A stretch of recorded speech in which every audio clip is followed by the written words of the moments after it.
आपण पाहत आहोत जनकार्य न्यूज, जनतेच्या न्याय हक्कासाठी लढणारं एकमेव न्यूज चॅनल जनकार्य न्यूज। दत्तवाडात इंधन दरवाढी विरोधात काँग्रेस आक्रमक, मोदी सरकारचा निषेध करत आंदोलन। आंतरराष्ट्रीय तणावाचे कारण पुढे करत मोदी सरकारने पेट्रोल आणि डिझेलची भरमसाठ दरवाढ केल्याच्या निषेधार्थ काँग्रेसच्या वतीने तीव्र निदर्शने करण्यात आले।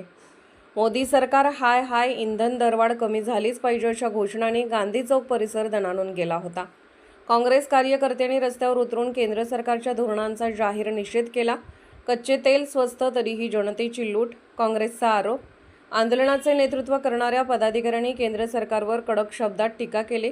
आंतरराष्ट्रीय पातळीवर कच्च्या तेलाच्या किमती निच्चांकी पातळीवर असतानाही देशातील जनतेकडून चढ्या दराने कर वसुली केली जात आहे।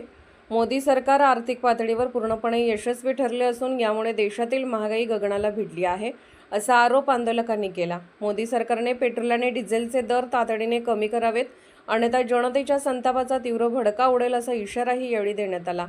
दत्तवाड येथे इंधन दरवाढी विरोधात झालेल्या आंदोलनात काँग्रेसचे पदाधिकारी, महिला आघाडी आणि युवक काँग्रेसचे कार्यकर्ते मोठ्या संख्येने सहभागी झाले होते। यामध्ये प्रामुख्याने जिल्हा काँग्रेस सरचिटणीस उदय काकासो पाटील, शिरोळ तालुका युवक काँग्रेस उपाध्यक्ष अमित माने, शिरोळ तालुका महिला काँग्रेस उपाध्यक्ष कुमारी गायत्री कुरुंदवाडे, दत्तवाड ग्रामविकास सोसायटीचे चेअरमन मलगोंडा सुळकुडे, सौ राधा उदय पाटील, पतसंस्थेचे चेअरमन सुरेश पाटील, NS पाटील, युवराज घोरपडे, सूरज शिंगे, ॲडव्होकेट सुरेश पाटील, बसगोंडा पाटील, अण्णाप्पा कुरुंदवाडे यांच्यासह स्थानिक विकास संस्थांचे पदाधिकारी आणि राष्ट्रीय काँग्रेसचे अनेक कार्यकर्ते उपस्थित होते।